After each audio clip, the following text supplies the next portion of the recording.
Paz do Senhor Jesus, seja bem-vindo. Eu sou o pastor Gerson Adriano, estou aqui com essa conversa maravilhosa, nesse segundo trimestre CPAD, falar sobre a lição de número 12, desse tema tão glorioso, né? Que o Verbo se fez carne. Nós já estamos na 12ª lição, já encerrando o trimestre. Está conosco aqui a irmã Wanderleia. A paz do Senhor, irmã Wanderleia. A paz do Senhor, irmão Gerry. Nós somos do Ministério Flor do Campo, né? Aqui em Cariacica, no Espírito Santo. E estamos aqui para essa lição chamada do julgamento à ressurreição. A lição do dia 22 de junho de 2025 vai ser lecionada. E o texto áureo vai dizer: e quando Jesus tomou o vinagre, disse: está consumado. Inclinando a cabeça, entregou o Espírito. João, capítulo 19, verso 30. A verdade prática vai dizer: na cruz, Jesus triunfou sobre o pecado, na ressurreição conquistou a vitória sobre a morte. Antes da leitura bíblica em classe do nosso comentário, para a sua irmã Wanderleia que olhe por nós. Vamos orar? Vamos orar, né? Confiar no Senhor para nos dar vitória sobre esse trabalho, essa lição muito profunda, né? Que já está quase findando o trimestre, né? E essa lição vai falar sobre o ato, né? Da morte do Senhor. Soberano Deus. Pai querido. Mais uma vez estamos aqui, Senhor, para comentar, para falar, para ensinar um pouco sua palavra. O Senhor seja conosco, Senhor, nessa lição tão profunda, tão difícil, Senhor. Senhor, nós estamos aqui e pedimos ao Senhor que fica conosco. Pedimos o auxílio do Teu Espírito Santo para que nós possamos entender essa palavra. Que nós possamos conseguir passar essa lição. Senhor, fica conosco, Senhor. Toma cada um dos nossos ouvintes, Senhor, também. Auxilia eles nessa aprendizagem, Senhor. Que eles vão também tirar tempo, Senhor, ao meio ao trabalho, às vezes na hora do almoço, Senhor, às vezes na hora do seu descanso, para estar conosco também, aprendendo mais uma partícula, Senhor, da Tua palavra, Senhor. Fica conosco, Senhor, que nós te pedimos, em nome de Jesus. Amém. Leitura bíblica em classe, João 19, versos 17 a 18, 28 a 30 e capítulo 20, do verso 6 ao verso 10. E levando ele às costas sua cruz, saiu para o lugar chamado Calvário, que em hebraico se chama Gólgota, onde os crucificaram e com ele outros dois, um de cada lado e Jesus no meio. Depois, sabendo Jesus que já todas as coisas estavam terminadas, para que essa escritura se cumprisse, disse: tenho sede. Estava, pois, ali um vaso cheio de vinagre, e encheram de vinagre uma esponja, pondo-a no sopo, lhe chegaram à boca. E quando Jesus tomou o vinagre, disse: está consumado. Inclinando a cabeça, entregou o Espírito. Chegou, pois, Simão Pedro, que o seguia, e entrou no sepulcro, e viu no chão os lençóis. E o lençol que tinha estado sobre a sua cabeça não estava com os lençóis, mas enrolado num lugar à parte. Então entrou também o outro discípulo que chegara primeiro ao sepulcro e viu e creu, porque ainda não sabia a Escritura e que disse que era necessário que ressuscitasse dos mortos. Tornaram-se, pois, os discípulos para casa. Amém? Nós temos 3 objetivos nessa lição. Primeiro, descrever o contexto da prisão e a condenação de Jesus. Segundo, é explicar o significado teológico da crucificação, morte e sepultamento de Jesus. E o terceiro é incentivar os alunos a celebrarem a ressurreição de Cristo como uma vitória sobre o pecado e a morte. Então vamos à nossa introdução, que vai dizer que nessa lição iremos abordar a prisão, a condenação, a crucificação, a morte e o sepultamento e a ressurreição de Jesus. Esses eventos demonstram o cumprimento da missão do nosso Salvador. Toda essa missão pode ser resumida na frase: estar consumado, tetelestai. A obra de Cristo no Calvário e a sua ressurreição constitui a base da esperança cristã. Então, o resumo é isso. Na verdade, nós temos vários eventos para testificar nessa lição: prisão, condenação, crucificação, morte, sepultamento e a ressurreição dele. E a prisão e a condenação de Jesus é o nosso primeiro tópico. Nossa palavra-chave hoje é ressurreição. A prisão e a condenação de Jesus.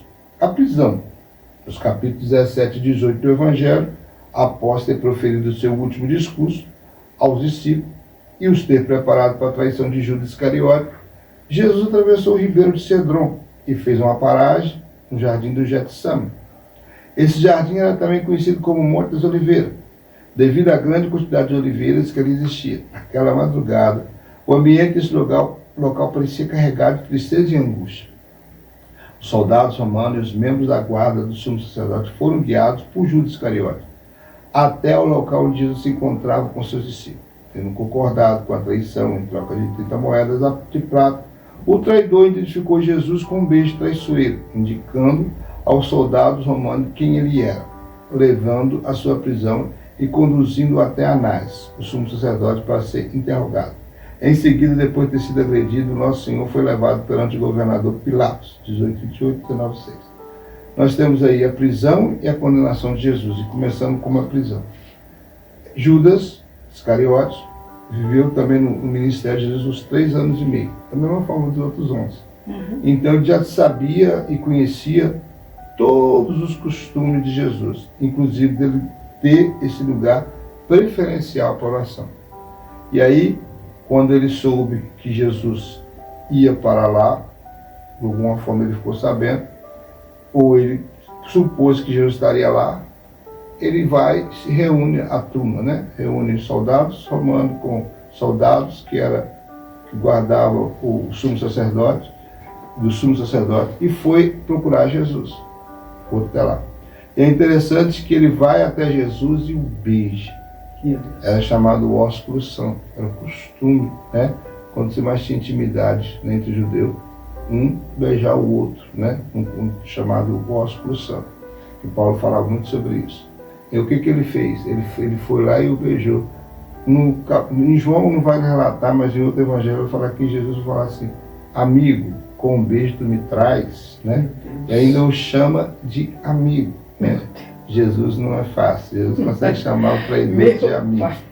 E é interessante que uma coisa que eu gosto de destacar muito nessa questão do encontro de Judas com Jesus no Monte das Oliveiras, o nome dela que eu acho muito interessante, porque precisou de um sinal. Isso eu vou falar para pastores, para a liderança hoje. Às vezes nós estamos muito focados hoje em holofotes. Nós estamos muito focados hoje em aparecer, se destacar na mídia, né? Ter o seu nome, né? Conhecido mundialmente, nacionalmente. E é interessante que Jesus ele tinha uma intimidade com seus discípulos, ele tinha uma intimidade com todos os discípulos que ele fazia, toda a obra que ele fazia, que até para ser conhecido no meio da multidão tinha que ser beijado. Não tinha lugar especial, não tinha posição de destaque que se colocava Jesus, não. Jesus estava sempre no meio. Talvez não seria uma lição para nós, liderança, aprendermos a ficar mais no meio das nossas ovelhas, no meio dos nossos liderados, de tal maneira que até para reconhecer que você é o líder, tem que alguém falar: esse aqui que é o líder. Por quê? Porque você tem que estar no meio, junto. E olha aqui, ele falou: olha, aquele que eu beijar, esse é ele. Quer dizer, a prova precisou de um beijo. E é interessante que logo após aí, eles levam ele para Anás. Anás era sogro de Caifás. Havia o sumo sacerdote vigente na época era Caifás. Tanto é que Caifás é que vai profetizar que era necessário que um homem morresse pela nação. Ele achou que estava falando dele mesmo, mas como ele era o sacerdote da época, ele profetizou. E realmente Jesus não ia só morrer por uma nação, mas ia morrer para nos salvar, para toda a humanidade. E a verdade é que agora ele foi levado, saído agora conduzido, manietado. Ele que sempre pregou naquela região, todo mundo conhecia ele, agora ele foi preso como qualquer salteador, como qualquer criminoso, levando diante do sumo sacerdote para ser interrogado. Depois, né, lá ele é agredido. E Jesus perguntou: por que você me machuca? Se eu falei verdade, então você não tem razão de me machucar. O soldado os bofeteou. Agora ele sai dali, e agora, depois, João não vai citar, mas ele vai para a casa de Caifás. Também, novamente, ele é questionado. É colocado como blasfemo, porque ele fala que ele se coloca no lugar de filho de Deus, que não é semelhante a Deus. Depois nós temos o segundo, que é o interrogatório. Além da prisão, tem o interrogatório. De início, Pilatos questiona a acusação feita pelos judeus. É a questão de Pilatos, você vai falar. A ida para casa de Caifás já estava errada aí, né? É uma reunião que já não estava... E também não se julgava ninguém à noite. Ninguém à noite, já estava fora do Do contexto. contexto, Quer dizer, ele já estava fora da própria lei que eles mesmos estipulou. Aí eles já estavam, mas como eles estavam com armação mesmo com os outros, eles estavam vilipendiando a lei judaica naquele momento, então eles não estavam preocupados com isso. O foco dos pessoal do Sinédrio, né, do sumo sacerdote, todos aqueles que estavam com desejo da morte de Jesus, com sede no sangue de Jesus, pelo sangue de Jesus, para que ele morresse, eles não estavam preocupados com escrúpulo, né, de fazer a coisa correta, não. De início, Pilatos questiona a acusação feita pelos judeus. Jesus foi detido durante a madrugada. E ao amanhecer, depois de ter passado pela casa de Caifás, que eu até falei isso agora, o sumo sacerdote, os judeus preferiram que a condenação viesse do governador Pilatos. Assim levaram Jesus até ele, apesar deles preferirem que fossem os próprios judeus a julgar Jesus conforme as leis judaicas. Por sua vez, Pilatos, na tentativa de aliviar a pressão política dos judeus, cedeu à hostilidade deles, decidiu colocar Jesus ao lado de Barrabás. Esse último era um criminoso notório, escolheu libertá-lo em vez de desistir da crucificação de Jesus. O ódio religioso do povo era tão intenso que eles não conseguiram ver nada que pudesse impedir a condenação de Jesus. Interessante durante esse interrogatório que também tem um momento que eles falam que ele é galileu, né? Aí, como a Galileia era circunscrição do governo de Herodes, o Pilatos vai mandar Jesus para Herodes. Herodes também não vai ver nada de Jesus para condenar. Herodes, mais ruim que ele seja, também não vai ver nada de Jesus para condenar. Vai querer insistir para que ele faça algum sinal, algum milagre ele não vai fazer, vai mandar de volta. Aí volta para Pilatos novamente. E Pilatos, tentando de toda maneira, ele viu que não havia crime em Jesus, então falou para o pessoal do Sinédrio e o sumo sacerdote: por que vocês não julgam aí nas suas leis, né? Se o crime é dentro das suas leis judaicas, então julgue dentro das suas leis. Eles falaram: não. O que eles fizeram? Eles queriam tanto, mas tanto que fosse por Pilatos e fosse pelo governador romano, que eles mudaram a acusação. Até então a acusação era blasfêmia, porque ele se disse semelhante a Deus, sendo filho de Deus, se disse semelhante a Deus. Mas o que acontece? Eles mudaram. O que eles mudaram? Agora eles colocaram como um crime político. Ele se diz rei, né? E se ele se diz rei, então ele tá se levantando, porque nós só temos um rei, um único rei, que é César. Então ele está levantando contra César. Aí já mexeu na situação, aí já mexeu na posição política de Pilatos. Porque ele era um governador representante de César ali naquela região da Judéia. E aí agora como é que ele vai defender um camarada desse, entende? Quer dizer, como político, né? E mesmo ele vendo que a inocência de Jesus, ele não tinha como. Então, nesse momento, eles conseguiram driblar, né, de uma tal maneira, a lei e jogar para Pôncio Pilatos a responsabilidade sobre os ombros dele de condenar ou de absolver Jesus. Pilatos também ele insiste, porque, se eu não me engano, acho que é a mulher dele, né? Aí teve um sonho. Teve um sonho que ele tinha. Na verdade, passou a noite toda e foi e falou com ele, né?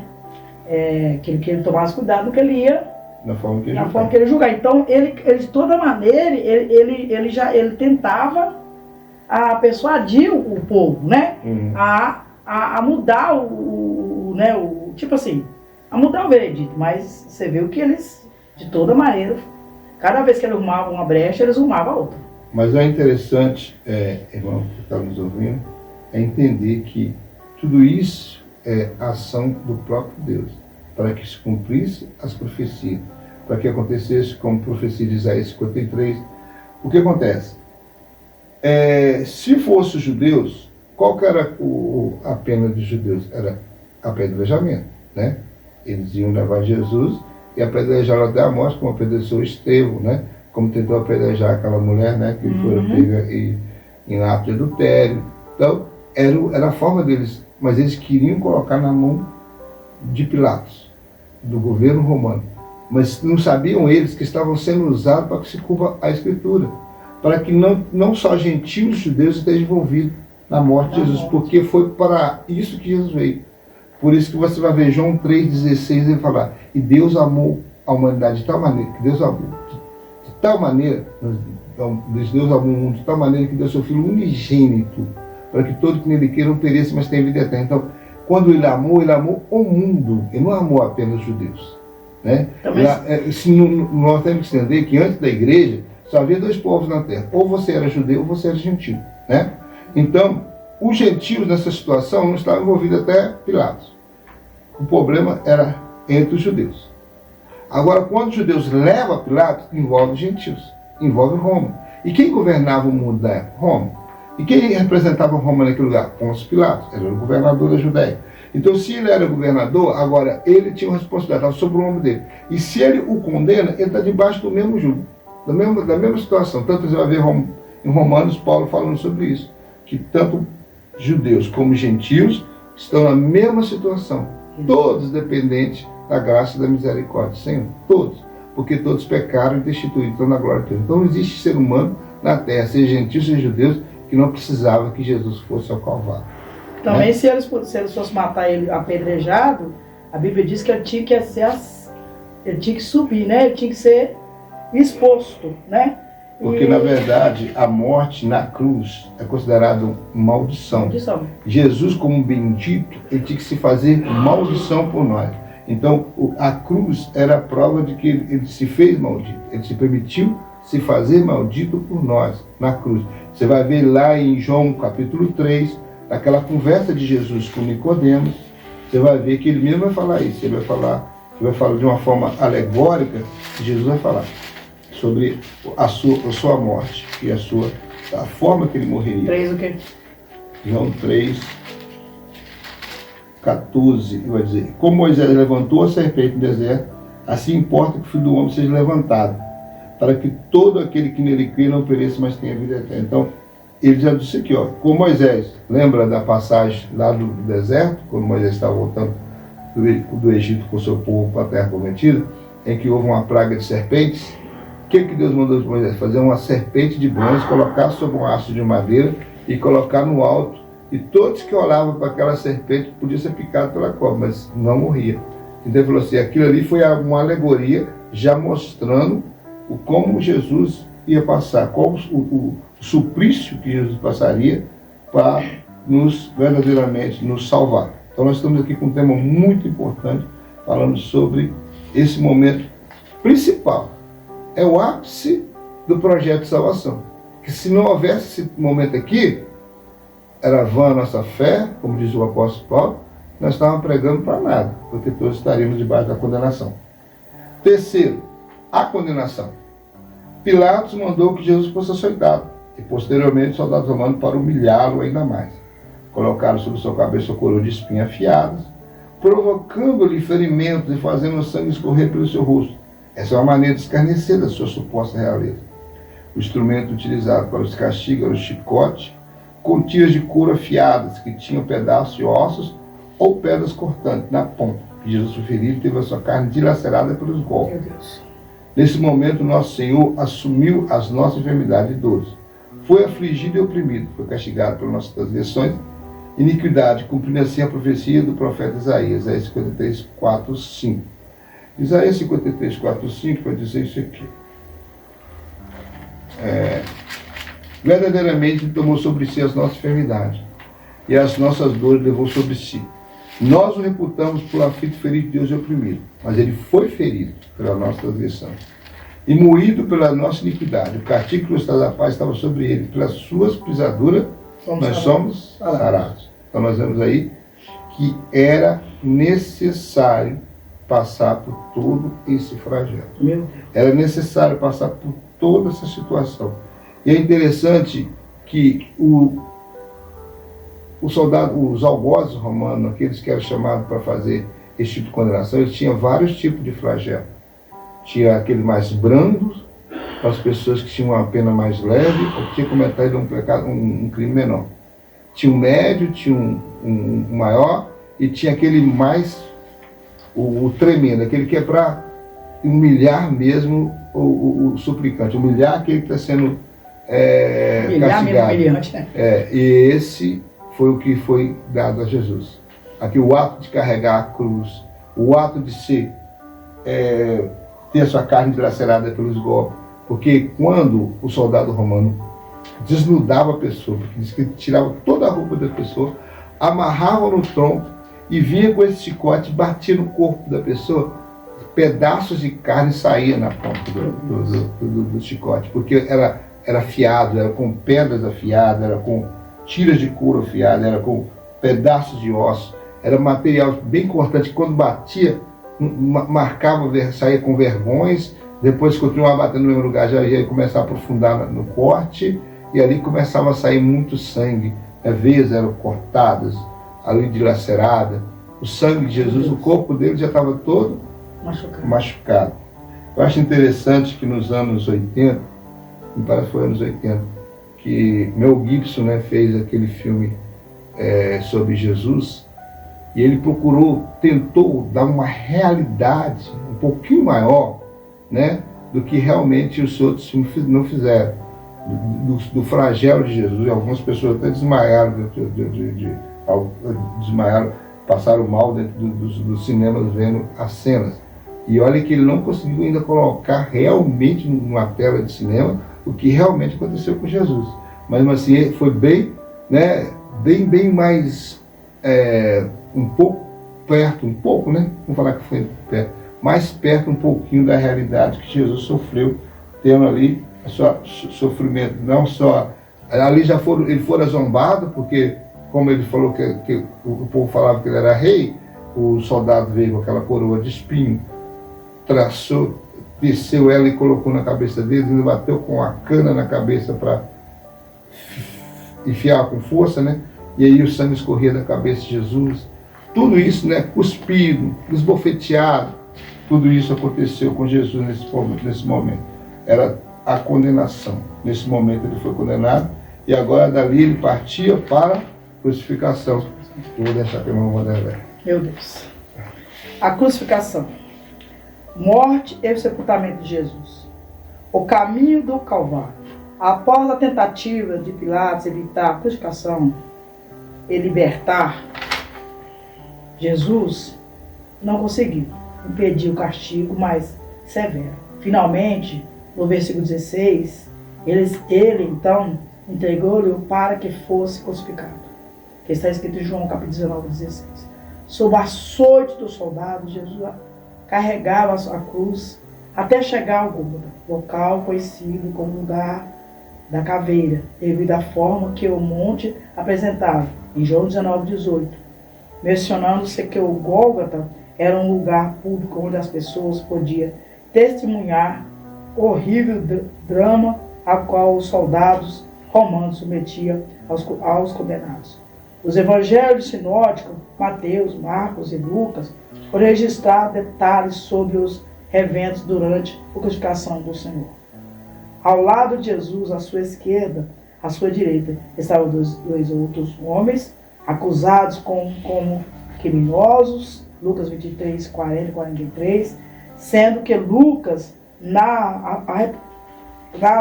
o arrependimento de um deles, encontrou o tombado de Jesus. É curioso notar que o profeta Isaías também menciona isso, anteriormente no capítulo 53, 12, afirmando que ele foi contado com os transgressores. Jesus agora, irmãos, ele é preso, né? Uhum. O Pilatos não consegue de jeito maneira, né? Agora ele passa pelas ruas, né, de Jerusalém, e ali ele é machucado. Ali eu já estava com o irmão já bem tratou, eles estavam muito machucados já. E quando eles colocam a coroa de espinho, os espinhos eram muito grossos, então enfiava no seu crânio, né? Ele causando ali pequenas hemorragias. E eu creio que quando Jesus agora não consegue mais levar, tem um certo momento que um sirineu, né? Uhum. Ele leva o soldado, entrega um pouco a cruz para que eles o levem. Porque a crucificação, irmãos, eles tinham que levar a sua própria cruz. Alguns levavam a cruz inteira, ou se levava aquela parte que eu esqueci de cima, né? E Jesus aproximadamente andou 1,5 km, irmão Jé, no viés do martírio, levando ali, né, aquela cruz. Eu imagino em meio ao sangue, né, o seu sangue escorregando, porque eu creio que as ruas eram pedras, né? E o sangue, eu não sei se os irmãos sabem, mas o sangue foi comprovado pelos cientistas que é um dos líquidos que mais lubrificante.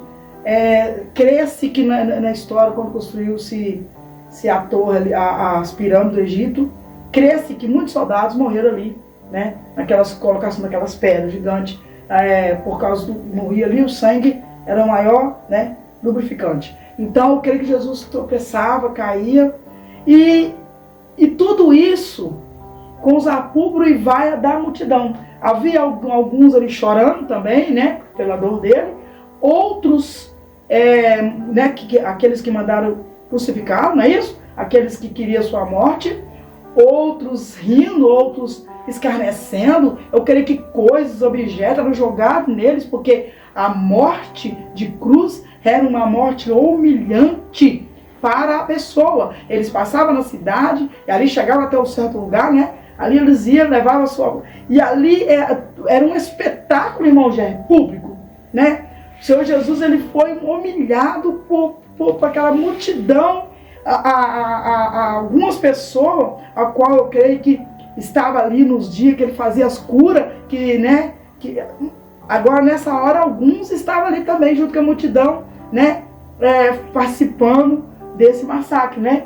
E, segundo os estudiosos, Jesus era um homem frágil, né? Ele não tinha, assim, um porte muito, né? Atlético, né? Era um homem simples e frágil. Então, aquela cruz, como ele apanhou muito na madrugada, então ele estava muito ferido. E nós sabemos que fazia muito frio. E o frio ele já tende, né, de doer, né, os ossos, né? Porque fala que quando Pedro nega ele estava no pátio, não é isso? E ali eles tinham colocado um fogo para esquentar, os soldados colocaram um fogo para esquentar, porque era uma noite fria, né? Mas o Senhor nunca o abandonou, né? A Bíblia diz que quando o soldado vem buscar ele, que o procura, né? Quando eles estão procurando Jesus, como meu esposo bem disse, ele tinha que beijá-lo, porque era parecido com os seus discípulos. Ele diz: a quem procura? E ele diz a Jesus, né? Ele fala: sou eu. E quando ele fala quem procura, que ele diz sou eu, a Bíblia diz que os soldados, eles estão no pavor e eles caem, eles tomam um tranco, eles tornam a perguntar. Porque eu entendo assim, irmão Jé, que quando o soldado chega até Jesus e ele fala, sou eu, é como se ele sentisse, irmão Jé, virtude sair dele. Como quando aquela mulher no fundo de sangue o toca, ele diz: alguém me tocou. E as pessoas assim: eu senti sair virtude de mim. E aí a Bíblia diz que quando a mulher o tocou suas vestes, o poder saiu, né, dele e ela foi curada. Quando também o soldado vê, é como se a ele declarar o seu poder saísse dele, e aquele soldado se torna assim. Uma coisa que eu posso acrescentar aí, né, no caso que você está falando sobre essa passagem, ele fala: sou eu, o eu sou é a expressão divina. Divina. Né? É a expressão dizendo eu sou. Então o que acontece? Essa questão de o eu sou, a prova de que ele tinha poder suficiente para não deixar ser preso, é o fato de todos caírem. Toda vez que ele falava: a quem buscais? Aí ele falou assim: Jesus Nazareno, sou eu. Eles caíam. Está dizendo, Jesus estava mostrando claramente: eu tenho poder. Eu sou Deus, além de ser humano, eu sou Deus. Eu poderia, mas como ele já falou no passado, ele falou assim: Wanderlei, eu dou a minha vida para depois tomar. Então é ele que estava se entregando. Sim. Tanto é que é uma coisa que não se pode falar: Jesus foi assassinado. Não, ele se entregou. Ele usou a mesma expressão quando Moisés pergunta: quem vou falar? E ele disse: eu sou. Eu sou. Aí com essa expressão realmente foi a manifestação do poder divino que eles caíram. Mas mesmo assim ele se sujeitou, deixou ser levado maniatado. Tanto que vocês veem que Pedro, né, vai pegar, né, e tirada, né, da sua espada, né? Isso. E mata ali, corta a orelha, mas ele queria matar. Mas, né, o homem não foi besta, então cortou o seu orelha, né? É claro que João não vai relatar depois, né? Mas depois do caso para relatar, porque não podia na época. Mas Jesus coloca a orelha e diz, ó, se eu quisesse, né, teriam, né, legiões, né, a meu favor. Então Jesus agora está chegando, né, chegando ao final, né, aquilo que parecia derrota, né, para todos, ele está chegando ao final e vai chegar no dia de se cumprir, né, aquilo que o Pai o tinha destinado, não é isso? Que é carregar, morrer por mim e por você. No segundo subtópico ele diz assim: a missão foi encerrada como homem, Jesus experimentou sede, e foi sua última necessidade humana, antes de morrer na cruz. A sua sede física foi momentânea, aliviada por uma esponja que não continha água, mas vinagre, oferecida pelos soldados, tomando ao repetir, vou voltar aqui.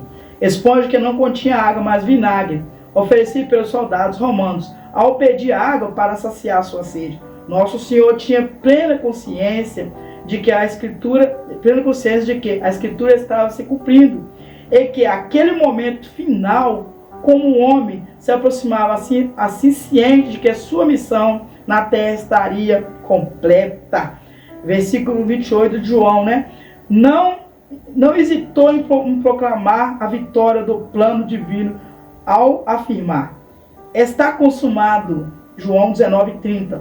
A obra de Jesus estava concluída. O seu grito não era de derrota, mas sim de uma declaração da realidade de uma tarefa confiada pelo Pai. Irmão Jerry, a crucificação, ela era algo tão terrível, porque a pessoa que submetia a esse suplício, o que acontecia? Ele era amarrado, ele era preso, as suas mãos e seus pés era colocado tipo uns pregos, mas uns pregos, eu fiz até 18 centímetros. Os seus pés eram colocados mais ou menos em cima do outro, aqueles pregos tinham que ser muito longos, porque tinha que passar um pé ao outro. E ali ele se sustentava, seus braços abertos, ali todo o sangue ia para o pulmão, dificultando a respiração. E ali, claro que alguns tinham que ter que ser amarrados, porque senão a pele não suportava, rasgava e eles caíam. Então era muita dor, e a maioria morria por vários motivos, mas um dos motivos que se morria era por hemorragia, porque o pulmão ia se enchendo, e quando não tinha jeito, tipo, estourava. E a outra morte era por cansaço.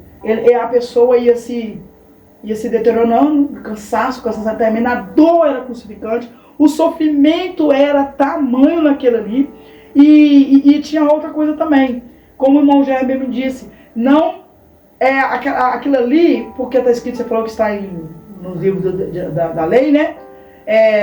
Parece que é Números ou Levítico, que não podia passar a noite, né? Sobre o madeiro. Então, eles tinham que morrer naquele mesmo dia. E quando deveria sair do madeiro. E quando a pessoa era forte, não morria, o que acontecia? Olha, o sofrimento era pior ainda. Eles quebravam as pernas, né?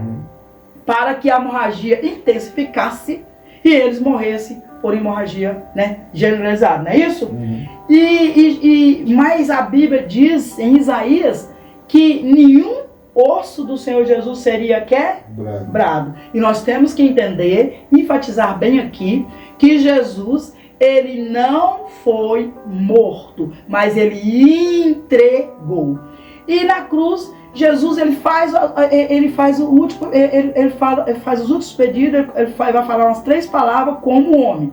Que a primeira delas ele chega naquela cruz, ele mesmo esse sofrimento, ali tem os 2 malfeitores, né, que estavam com ele, até que nós vamos, os outros já vai relatar, que todos eles, né, irmã, parece que Marcos, o Lucas, não sei, todos dois estavam zombando de Jesus, mas depois, vai chegar no final, um deles se converte, não é isso?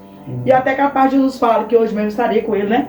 Mas o único discípulo, irmão, que fica ao lado do Senhor Jesus, um discípulo que participa, vê a reunião, né, de Ganais.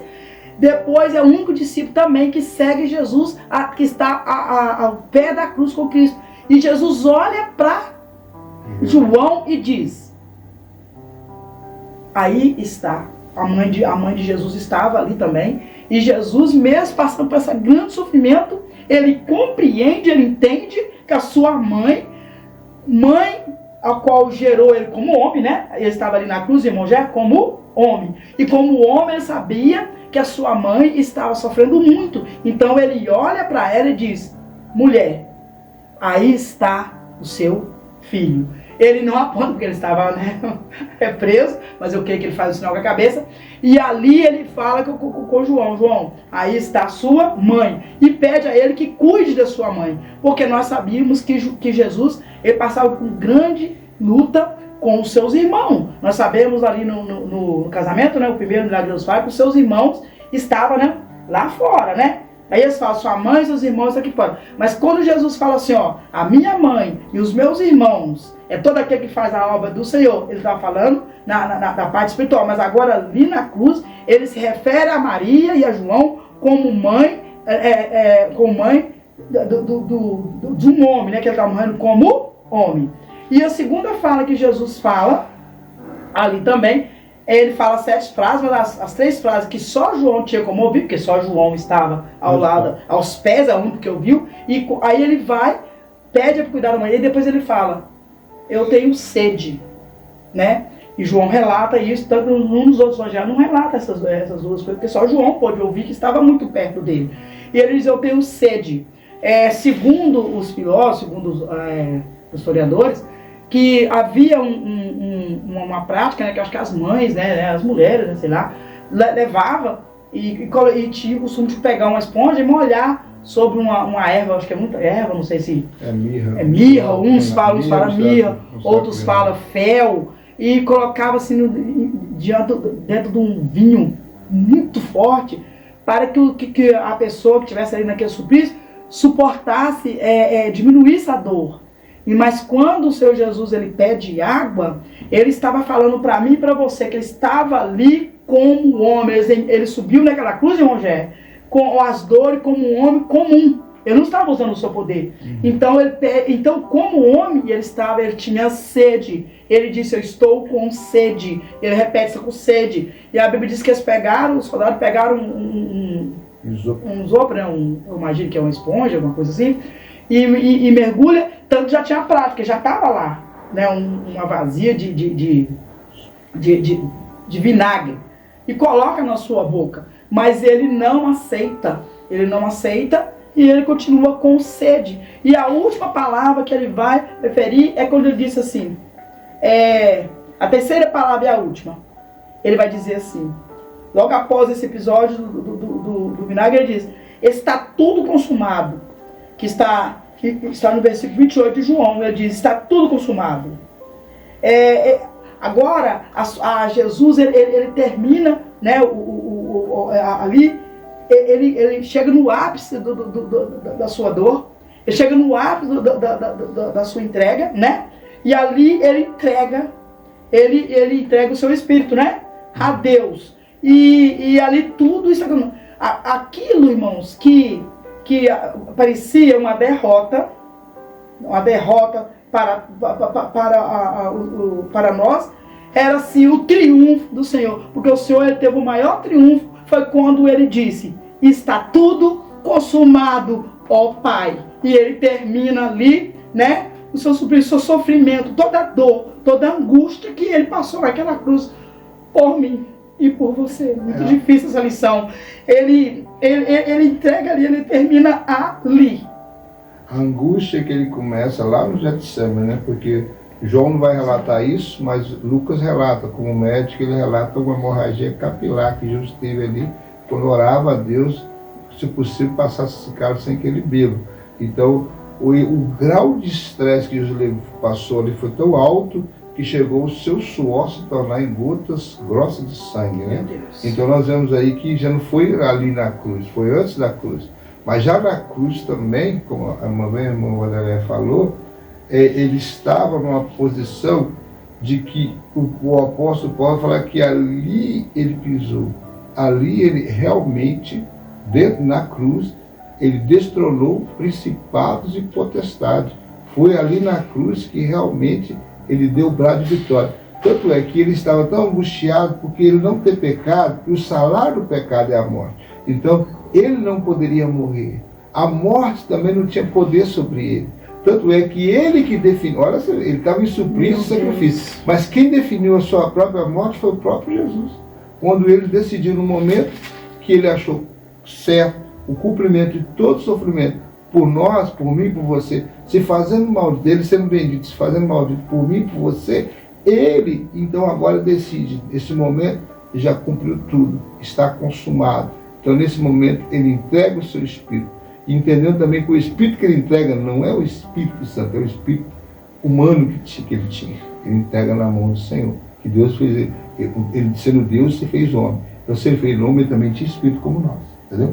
E é esse Espírito, vamos deixar bem claro, é esse Espírito que ele entrega no momento da sua morte. Pode continuar. Amém. O sepultamento, o texto sultão vai nos dizer assim, o sepultamento.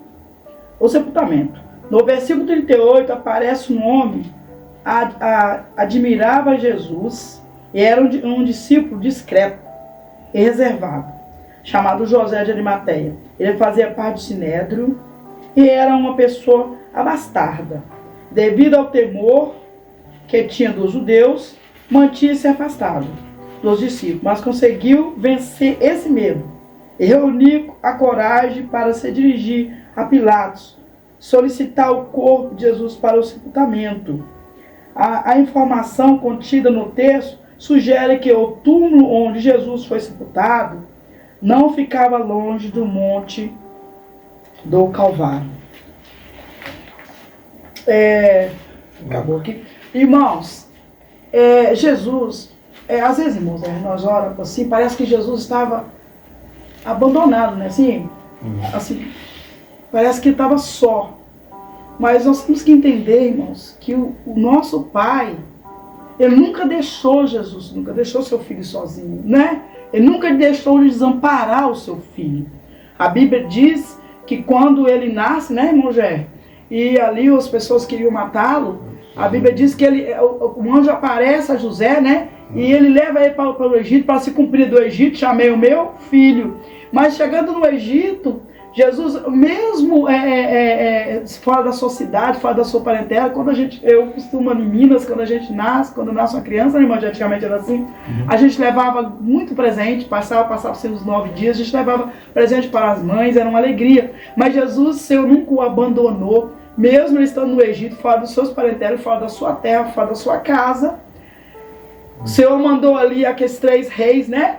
Magos levar para ele, e ele também foi presenteado como rei. Ele recebeu o quê? Ouro, mirra e incenso, né? Ele nunca deixou, né? O seu pai nunca deixou de honrá-lo, não é isso?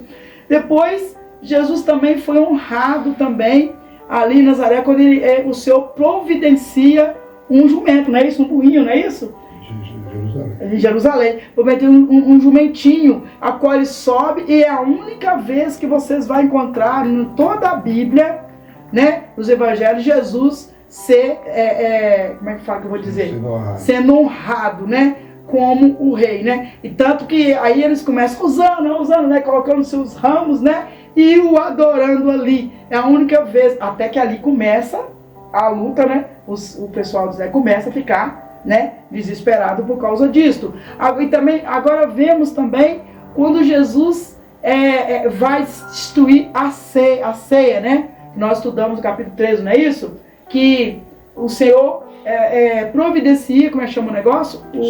O cenáculo, já com tudo dentro, para ele dar as últimas instruções aos seus discípulos. Então o Senhor nunca desamparou, Deus nunca desamparou o seu filho. Agora Jesus morre de forma terrível, mas ele não morre, ele não é morto, ele se entrega Porque Isaías, eu acho que Isaías 50 diz assim, eu esqueci o versículo, que quando eles vão ver se ele estava morto, né, eles iam quebrar sua perna, o soldado enfia uma lança, não é isso? Percebeu que estava morto. Isso, vê que ele estava já quieto, enfia uma lança para verificar se ele estava morto, porque a Bíblia diz que nenhum osso seria quebrado. Então tudo que a Bíblia falou sobre Jesus, ela cumpriu. E agora Jesus sai dali, o Senhor providencia um homem abastado, um homem que tinha posses, para sepultar ali o corpo do seu filho. Então Deus nunca desamparou o seu filho. Eu gostaria de dizer para vocês, querido ouvinte, que nós que somos servos, às vezes ficamos em meia luta, às vezes passamos por luta, que o irmão já que é servo seu sabe que não é só, a vida não é só mar de rosa. Nós sabemos que porque o Senhor Jesus morreu por mim, por você, ele passou por todo o suplício, e nós também temos aqui nessa terra que passar por suplício, porque Jesus passou. Mas agora, o que eu quero dizer para vocês nessa noite, nesse dia aqui, Deus, ele nunca nos desampara, como ele nunca desamparou o seu filho. Mas uma coisa que eu quero só acrescentar aí, é que a questão de Jesus estar levando sobre si todo o seu pecado, cumpriu-se Salmo 22, que vai: Deus meu, por que me desamparaste? Quando ele clama, Eloi, Eloi, lama sabachthani, ele está dizendo porque é o momento mais difícil para Jesus, que é o momento que o Pai não pode estar com ele por causa de muitos pecados nossos que estão em cima dele.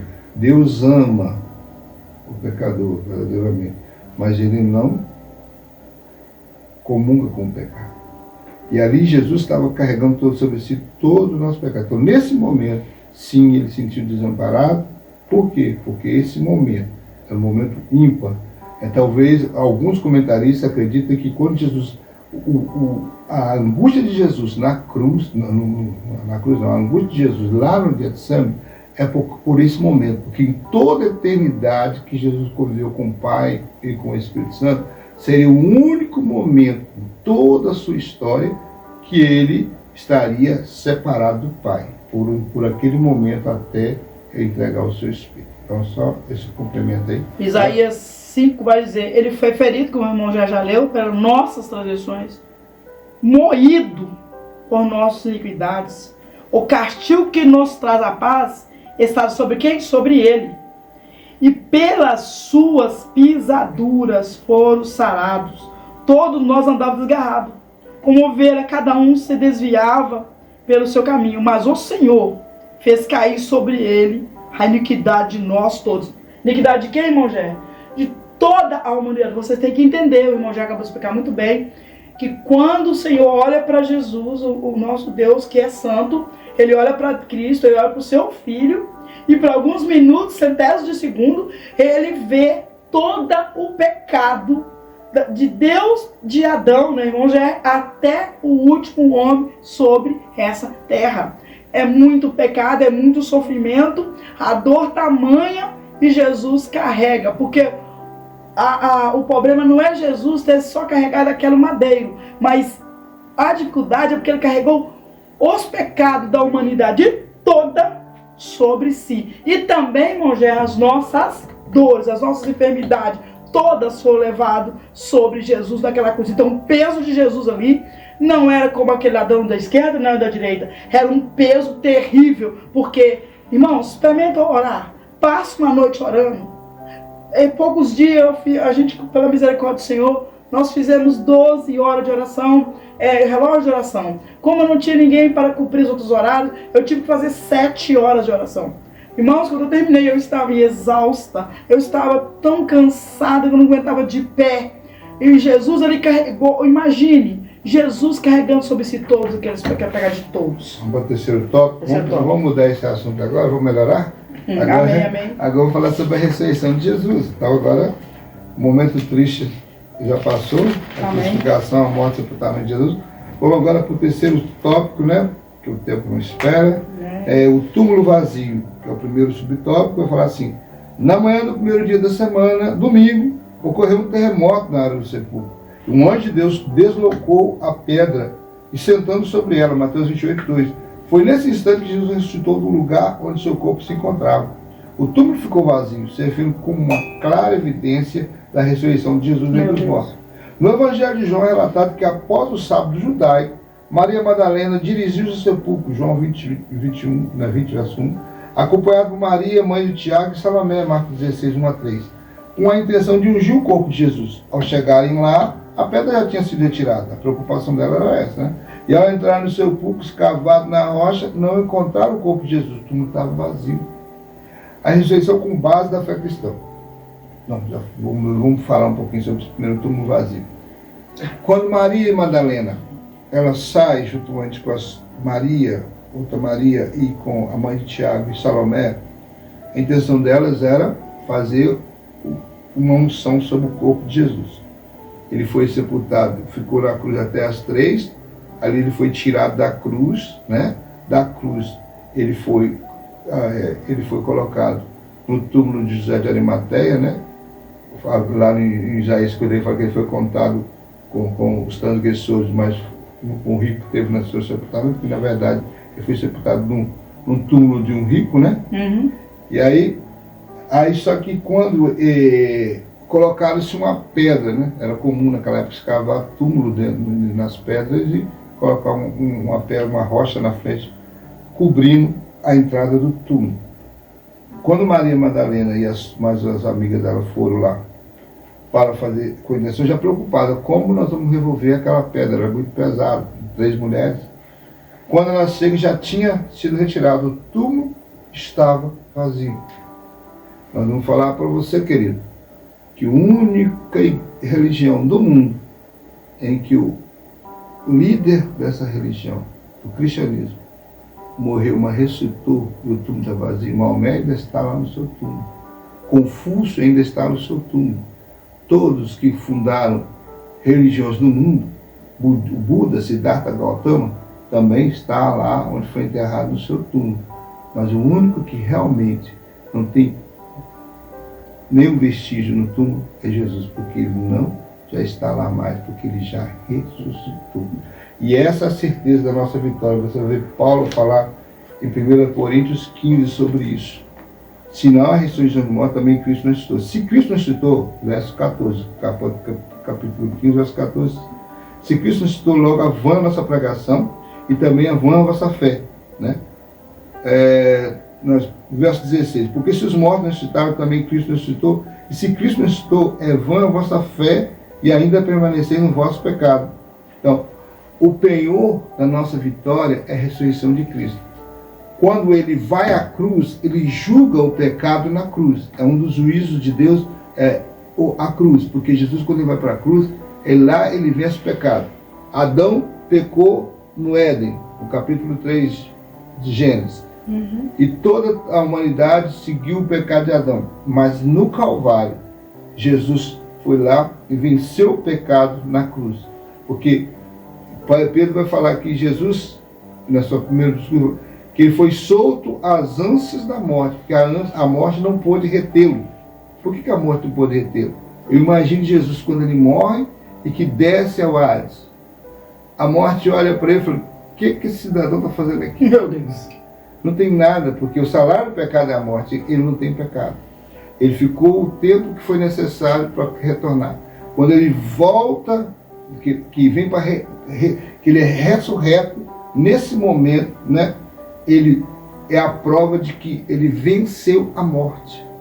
Ele vence o pecado na cruz e vence a morte na sua ressurreição. Onde está a morte, a sua vitória, né? Então, o último inimigo, Paulo vai escrever em 1 Coríntios 15, o último inimigo a ser julgado e ser lançado no lago de fogo vai ser a morte. Ela vai ser a última a ser lançada no lago de fogo. Mas nesse momento da ressurreição de Jesus, ele estava dando uma certeza para toda a humanidade que ele ressuscitou e todos que vivem e servem a ele também hão de ressuscitar. Seja que morreram em Cristo, ou seja, naquele momento do arrebatamento, todos serão transformados num abrir e fechar de olho. Então, o túmulo vazio é a convicção nossa da nossa vitória. E o segundo subtópico fala sobre a ressurreição como a base da fé cristã. Em sua abordagem sobre a importância da ressurreição, o apóstolo Paulo dirigiu-se aos Coríntios, afirmando que Cristo ressuscitou dos mortos. Que se essa afirmação não fosse verdadeira, a nossa fé, a nossa mensagem seria inútil. Eu acabei de ler esse texto. Existem pelo menos duas razões para crermos na ressurreição do Senhor. A primeira baseia-se nas palavras de Jesus, que afirmaram ser necessário que ele ressuscitasse dentre os mortos. A ressurreição, a segunda razão é o fato de Pedro e João terem verificado que Jesus já não estava no sepulcro, quando souberam o túmulo vazio, né? Capítulo 20, versos 6 a 7. No entanto, quando Maria Madalena olhou novamente para dentro do túmulo, viu dois anjos de Deus que lhe asseguravam que Jesus estava vivo. Ela não conseguiu imaginar que seria a primeira pessoa a contemplar Jesus de forma gloriosa. João, verso 20, 11, capítulo 20, verso 11 e 17. Ela instruiu para comunicar ao discípulo que ele estava vivo. Ele, né, a instruiu para comunicar ao discípulo que ele estava vivo e que brevemente teria a oportunidade de vê-lo também. Então, a ressurreição com base da fé cristã é a prova cabal que ele ressuscitou. Por quê? Não só Pedro e João viu ele, como viu o túmulo vazio, melhor dizendo, mas Maria foi lá, não só viu os anjos, como o próprio Jesus se manifestou a ela chama Rabone, né? Maria, e ela foi Rabone, que é mestre. Ele, então, manifesta a ela e manda para que, fala, não me detenhas, vá a eles e fala que eu ressuscitei. Então, ela recebe uma mensagem do Senhor para ir até eles. E é interessante, irmãos, que Paulo também, nessa carta de 1 Coríntios, ele vai falar sobre a quem Jesus apareceu. Inclusive, ele vai falar aqui não só aos discípulos, né, mas também, no verso 6, depois foi visto uma vez por mais de 500 irmãos, dos quais vive ainda a maior parte, mas alguns já dormem também. Quer dizer, que não foi apenas para essas poucas pessoas que apareceram, ele apareceu também para muitas pessoas, para uma multidão de 500 pessoas que foram testemunha real da sua ressurreição. Então a ressurreição é a base da nossa fé cristã, não Adelaide. Terceiro subtópico. A senhora. Terceiro subtópico, vamos dizer assim: Cristo ressurreto quebra a incredulidade. Apesar do receio da incredulidade de alguns dos discípulos, mesmo após ouvirem o testemunho de Pedro e João, em especial de Maria Madalena, que viu Jesus e falou com ele, pessoalmente Jesus apareceu entre os discípulos no primeiro dia da semana. Ele surgiu ao meio deles e disse: paz seja convosco, está em João 20, 19. Em outras ocasiões, nosso Senhor também se manifestou dos discípulos antes da sua ascensão ao céu, em João 21, 1 e 2. Pedro e alguns outros que seguiam Jesus revelou-se novamente e realizou o milagre da pesca abundante, que está em João 23, 3, 11. Uma prova do poder do Cristo ressurreto seria impossível permanecer incrédulo depois de testemunhar o Cristo que venceu a morte. É interessante, irmão, já aqui no túmulo, nós esquecemos de mencionar, havia colocado-se guardas.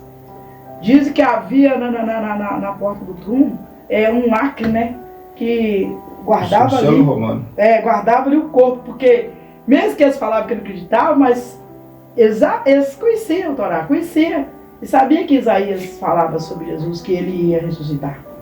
Então, eles colocavam os guardas ali. E interessante que quando Maria chega até o túmulo para trazer a especiaria, né, porque eu acho que ela queria fazer um trabalho, né, as mulheres, um trabalho melhor, né, porque no sábado foi corrido, não deu para fazer aquilo que elas queriam fazer, caprichar, como a mulher gosta de caprichar. Então, elas foram até o túmulo, né, porque já tinha passado o sábado, já era no domingo, não é isso? Então, o que acontece ali? Acho interessante que quando ela chega, ela vê aquele pano que estava em volta de Jesus, e ela olha, e depois ela fala e avisa Pedro, né, e os discípulos. Quando ela avisa os discípulos vêm, e quando Pedro adentra, que o texto fala que veio dois discípulos, mas quando Pedro vê o discípulo primeiro, chega, mas quem entra no é Pedro. E Pedro vê que o pano que estava na cabeça de Cristo, ele estava dobrado, né? De uma maneira, como mostrando que o Senhor não saiu correndo dali. E do jeito que estava aqueles panos em volta, não tinha como ter sido uma pessoa que tivesse puxado ele dali. Então eles ficam assim, sem saber. E ali vai falar que Maria Madalena, né, continuou chorando. E aí vem até ela um anjo, ela pensa que é dois anjos. Mas um deles chega até ela e diz, por que choras? E ela diz, roubaram o corpo do nosso Senhor. E ali, mas eu acho interessante, irmão Jé, que o Senhor permite que Maria, né, o conhece, né? Ela entende que é Jesus, e Jesus diz, olha, não me detenha, porque eu ainda vou, né, para o meu Pai. Vá, avise aos discípulos, né, que eu estou vivo, eu ressuscitei. Mas eu quero deixar bem claro aqui, eu vou defender as mulheres, porque tem gente que gosta de falar desse texto, que Jesus falou com as mulheres, que as mulheres falam muito. Eu não concordo com isso, porque eu vejo tem muito homem que é muito mais fofoqueiro do que as mulheres. Eu vejo sim que Maria Madalena tinha uma intimidade. Vocês lembram que Maria Madalena era pecadora, né, que Jesus salvou. Eu creio sim que Maria Madalena tinha uma intimidade, uma gentileza, uma profunda comunhão com o Senhor. Por isso o Senhor permitiu que ela o visse, né, e reconhecesse. Amém. Amém? A conclusão? Amém. A conclusão vai nos dizer assim: a ressurreição do Senhor Jesus é o evento mais significativo do livro do Testamento. Este acontecimento concretiza a nossa esperança da ressurreição do corpo, tal como está expresso no credo apostólico, um importante documento da tradição cristã. Creio na ressurreição da carne. Assim, à luz deste fato, somos encorajados a manter a nossa fé, pois depositamos a nossa esperança naquele que triunfou sobre a morte de forma definitiva. Paulo diz, eu esqueci onde está falando, Romanos parece, né? Que se Jesus não ressuscitou, né? É vã a nossa fé. 1 Coríntios 15. Isso. Irmãos, o Senhor Jesus, ele veio a essa terra.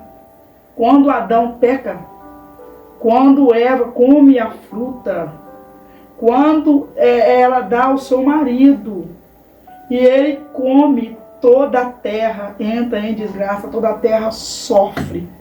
Tudo é contaminado pelo pecado, mas ele promete, né? Aquele casal que viria um irmão Jerry, que viria um que de Maria, da semente da mulher, né? Da semente de Eva, nasceria um que esmagaria a cabeça da serpente, que é o diabo.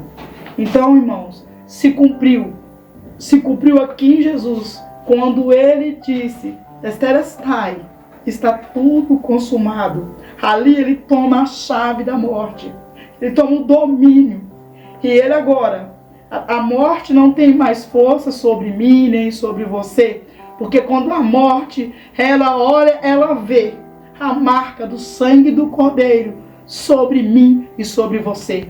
E para que eu e você possamos entrar nas mansões celestiais com Cristo, para nós possamos vencer a morte, somente um nome é dado a todo o nome, sobre acima todo o nome, que é Cristo Jesus. É Ele que realizou esse feito, é Ele que morreu naquela cruz, é Ele que levou sobre si toda a sua dor e toda a minha dor, e toda a dor de toda a humanidade se cumpriu em Cristo Jesus no Calvário, quando Ele diz, Tetelestai, está tudo consumado. A morte, como a Meia falou, a partir do Calvário para o crente se tornou uma promoção, né? Quando o crente morre, fiel ao Senhor, ele foi promovido às mansões celestiais. Ele não está mais entre nós, mas está melhor que nós, né? Aguardando o arrebatamento da igreja. Então, para ele é muito melhor. E então nós entendemos aí que essa ressurreição de Cristo, ainda para deixar bem claro, ele ressuscitou para nunca mais morrer, né? Nós temos vários eventos bíblicos de pessoas que ressuscitaram e logo depois morreram. Mas Jesus, ele foi o primogênito dos mortos, que levantou para nunca mais morrer e prometeu que isso aconteceria com todos nós a partir do momento. Quando ele foi lá ressuscitar Lázaro, ele falou, eu sou a ressurreição e a vida. Aquele que crê em mim, mesmo que esteja morto, viverá. Ele falou isso para Marta. Então, é a prova de que realmente ele agora cumpriu, né, na vida dele. Ele ressuscitou para nunca mais morrer e brevemente no momento do arrebatamento da igreja. A Bíblia fala, de maneira alguma nós precederemos aqueles que dormem. Está lá em 1 Tessalonicenses capítulo 4, a partir do verso 13. De maneira alguma nós precederemos aqueles que dormem. Né? Eles estarão primeiro, os mortos estarão primeiro, e nós que estivermos vivos naquele dia seremos transformados num abrir e fechar dos olhos. Essa é a verdadeira vitória. Então, eu deixo o meu conselho final. Não perca a Escola Bíblica Dominical, essa matéria maravilhosa. Estuda aí, pegue esse subsídio que você está vendo hoje, que eu mostro nesse vídeo, para você ter argumentos dentro da Escola Dominical. Também, se quiser, pode compartilhar, curtir, se inscrever no canal, tem a total liberdade. Amém, meu querido? Que Deus em Cristo nos abençoe. Em nome de Jesus. Amém. Bendito seja o Cordeiro que na cruz por nós padeceu. Bendito seja o seu sangue que por nós ali ele verteu. Eis neste sangue lavados, com roupas que tão alvas são, os pecadores remidos que perante seu Deus já estão. Alvo mais que a neve, alvo mais que a neve. Sim, neste sangue lavado, mais alvo que a neve serei. Quão espinhosa a coroa que Jesus por nós suportou. Ó, quão profundas as chagas que nos provam quanto Ele amou. Eis nessas chagas pureza para o maior pecador,